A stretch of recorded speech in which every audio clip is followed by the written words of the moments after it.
तो अब हम लोग डिस्कस करने जा रहे हैं PLI scheme for automobile and auto component. और इस स्कीम को डिस्कस करने का पीछे का रीज़न ये है कि इस स्कीम को 1 साल के लिए एक्सटेंड कर दिया गया है, जिसके वजह से ये स्कीम थोड़ा बहुत न्यूज़ में थी। इस स्कीम के लॉन्च ईयर की बात किया जाए तो 2021 में इस स्कीम को लॉन्च किया गया था। इनफैक्ट मेजॉरिटी ऑफ जो पीएलआई स्कीम है ना, वो 2021 में ही आई है। ठीक है। नोडल मिनिस्ट्री हैवी इंडस्ट्रीज है। बेसिक ऑब्जेक्टिव वही सिंपल सी बात है, इकोनॉमिक और स्टेट पे फोकस करना है, रॉबस्ट सप्लाई चेन पे फोकस करना है, स्ट्रेंथन करना है, और साथ ही में एक तरह से इंडस्ट्री को भी इंकरेज करना है ताकि वो फ्रेश इन्वेस्टमेंट कर सके in indigenous global supply chain. Okay. Tenure की बात करें, इनिशियली टेन्योर जो था वो 2022-23 से लेकर 2026-27 तक था, लेकिन उसको 1 साल के लिए एक्सटेंड कर दिया गया। तो अब जो टेन्योर है वो 2027-28 तक है। तो ओवरऑल बात की जाए तो जो भी इंसेंटिव मिलेगा वो टोटल 5 कॉन्जिक्यूटिव फाइनेंशियल ईयर के लिए एप्लीकेबल होगा, स्टार्टिंग फ्रॉम 2023 टू 24। और जो इंसेंटिव का डिसबर्समेंट होगा वो इस फाइनेंशियल ईयर से शुरू हो रहा है, 2024-25। टोटल फाइनेंशियल एलोकेशन की बात करें तो लगभग 26,000 करोड़ का टोटल फाइनेंशियल एलोकेशन है। ओके। बेसिक एलिजिबिलिटी क्राइटेरिया क्या है? जो भी एग्जिस्टिंग कंपनी की बात कर रहे हैं, जो भी एग्जिस्टिंग कंपनी जो कि ऑटो ओरिजिनल इक्विपमेंट मैन्युफैक्चर है, उसका अगर ओवरऑल मिनिमम टर्नओवर 10,000 करोड़ है। देखिए, हम इसके ग्लोबल ग्रुप रेवेन्यू की बात कर रहे हैं। अभी ग्लोबल ग्रुप क्या होता है, इसका डेफिनेशन मैंने पीडीएफ में शेयर किया, उसको आप लोग देख लोगा, वैसे इतना इंपॉर्टेंट है नहीं है। ठीक है।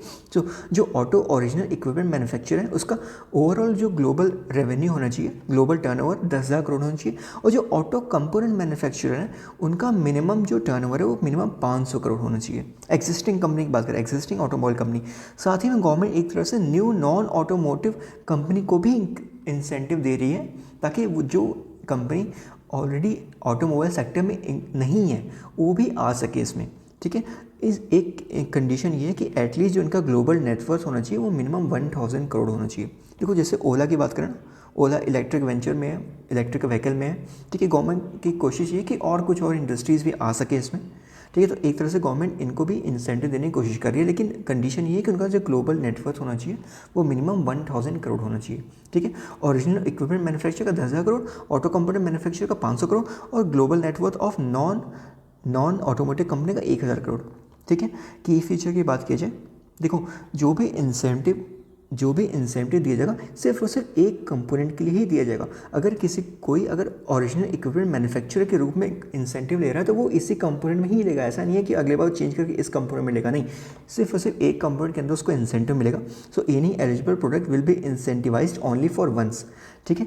साथ ही में गवर्नमेंट ने ये कंडीशन रखा है, गवर्नमेंट ने बोला है कि भाई एक काम करो, हम ना एक डिटरमाइन सेल्स वैल्यू फिक्स कर रहे हैं कि आपको इतना सेल तो करना ही होगा अपने फोर व्हीलर को, या जो भी जो ऑटोमोबाइल आपका है, आपको इतना सेल तो करना ही होगा, तब आपको पहले साल हम आपको इंसेंटिव देंगे। और अगर आपको दूसरे साल, तीसरे साल, चौथे साल भी इंसेंटिव लेना है तो इस डिटरमाइन सेल्स वैल्यू पे आपको हर साल ईयर ऑन ईयर ग्रोथ करना होगा, एटलीस्ट मिनिमम 10%। तो अगर आप मिनिमम 10% ग्रोथ कर रहे हो हर year on determine sales value, तो आपको इंसेंटिव मिलता रहेगा फॉर द नेक्स्ट 4 ईयर्स। ठीक है। ओके। अब एक बात याद रखना कि जितना इंसेंटिव गवर्नमेंट दे रही है, अब इससे कई सारे पैरामीटर्स हैं, वो डिपेंड करता है कि पर्टिकुलर व्हीकल का क्वालिटी क्या है, या बहुत सारे पैरामीटर्स है, उसको याद रखने की जरूरत नहीं कि वो स्कीम बहुत ज़्यादा कॉम्प्लिकेटेड बना देगा। ठीक है। ज़्यादा और कुछ स्कीम में है नहीं। इसकी पीडीएफ मैं ग्रुप में शेयर कर दे रहा हूँ। ठीक है। बाकी जो भी अपडेट होगी ना उसको मैं कमेंट में कर दूँगा। ओके। ठीक है।